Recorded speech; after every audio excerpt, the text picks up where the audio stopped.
Hi everybody, this is One Gorgeous Godzilla, and I'm actually doing this video on the fly in my vehicle on my way to my lunchtime Bible study group. I felt that doing this was necessary because I didn't want time to get away from me without giving you an update with how I'm doing exactly 2 days after my 4-week surgery anniversary, or surgi-versary, I guess you could call it. My highest weight was at the beginning of August 2013 when I weighed 259 pounds. I had surgery on August 19th at the weight of 248 pounds, and today I've lost about 2.5 pounds since week 3. So I came in at around 230 pounds, or like 229.8. I actually was somewhat disappointed because I set a goal for myself of 20 pounds, after a month, within the month of surgery. So I fell a little shy of my goal, and I really hoped that the scale would somehow move in the 2 days since then, so I could say I officially met my goal. I've lost 20 pounds. But that isn't the case, and I'm somewhat disappointed. I'd be lying if I said I wasn't, but I'm not sure where everyone is in their weight loss journey. If you've had surgery, if you just had surgery, or if you're contemplating surgery. But as part of my experience, I've been on different message boards or gastric sleeve forums, and it seems like a lot of people either fall into two camps. There are people who I've lost 85 pounds in 2 months. 2 months of surgery, 85 pounds down. Then there are other people that are well, I'm upset, I'm angry because I've only lost, 0 pounds this week, or I'm upset because I've only lost 3 pounds this week, or I'm just so upset that I've only lost 50 pounds in 4 months. So it's either the people that are just doing fabulous, or they're the people who are somewhat upset and disappointed that they're not progressing as fast as other people are.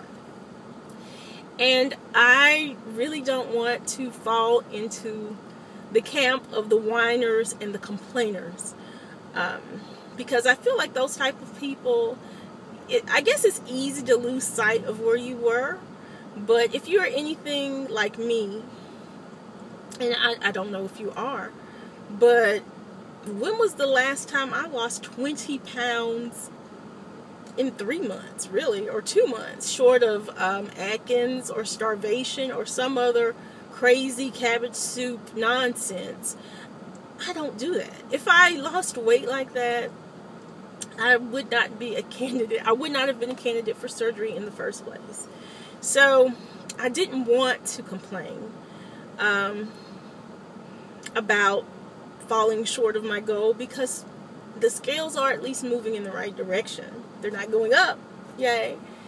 And it is my time of the month, because I found myself wanting and eating a fun-sized Snicker and a fun-sized Twix.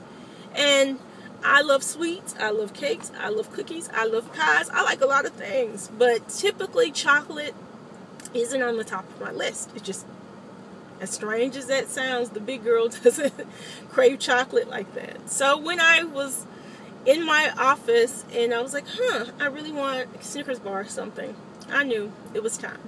So I'm hoping that the lack of progress is somewhat attributable to it being my time of the month, or, all of that, and that I'll show bigger gains next week.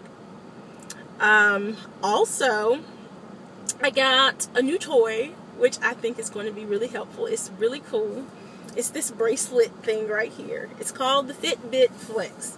And what it does is it monitors your sleep, how many steps you take, which is, a pedometer, but it also keeps up with how many minutes are you actually very active, the calories you burn just by being in the world, like being alive, like the calories you burn just sitting here doing nothing. It keeps up with all the calories that you burn. It also can interface with MyFitnessPal. So they're like synced together. It knows how many calories you're eating, how many calories you're burning, how much water you're getting. I don't know. It just seems so cool that there's this thing, and it is not sexy at all. This is the ugliest thing.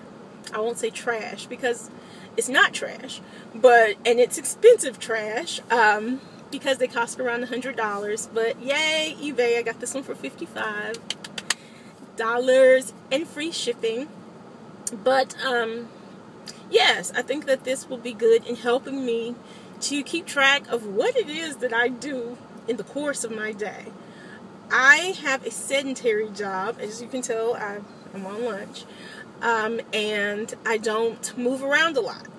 But last night I got the little alert that I was only 486 steps away from meeting my goal for the day. So I got up off my couch, my beloved couch, with my beloved pillow, and I walked in place until I got my 486 steps out of the way. And then it vibrates and lights up to celebrate your accomplishment. And I just thought that was kind of cool. So I don't know if people have these, if they're really, really good, but I will keep you posted on how I find this one is for me. Does it encourage me to get up, move more?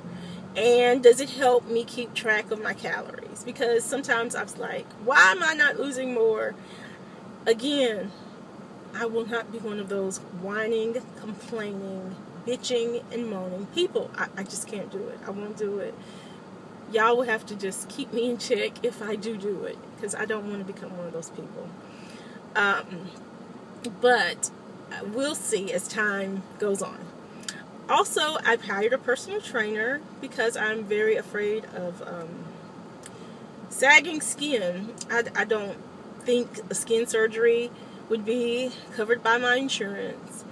I don't want to pay for anything like that. I think that would be a financial strain. And I'm already starting to develop stretch marks, especially on my hips and thighs, of all places. If you've seen me, I have a lot of hips and thighs. So my waist is going down, no stretch marks. But these hips and thighs, which are barely moving, mind you, are starting to show signs of that. So it's all a preventative measure. And maybe the muscle, not that I'm like, guns of steel or anything, maybe that too has something to do with my 2 pounds. I don't know. So, but that's it for me with respect to how I'm doing. But on a side note, did anyone see Dancing with the Stars and Amber Riley last Monday? If you didn't, you should YouTube it. I don't have it, or at least watch next week. She was absolutely, positively the freaking phenomenal. I don't know. I just had like a big girl pride moment because she was beautiful. She moved. The girl was sexy. She wasn't like in this old fat girl moo type clothes. It was everything. Her performance was everything to me. It just made me so happy because I don't know, some of the most active women I know are not the smallest women I know, by far. And I don't know, a lot of people think that if you're overweight, you're somehow lazy and you're just like limited in your ability to enjoy life. And she, to me, just, I don't know, she flies in the face of that. And I don't know, it just made me so happy. I mean, I was like, I had tears, not tears, I didn't cry, but I had tears in my eyes. I was just like so happy to see somebody doing so good and looking so beautiful, and not a cookie cutter size 6 or whatever the standard size is in Hollywood, which is probably like a 00. But anyway, that is it for me. I have to go to Bible study now. But I hope everybody has a good week. And thank you so much for subscribing or checking me out. Have a good day, everybody. Goodbye.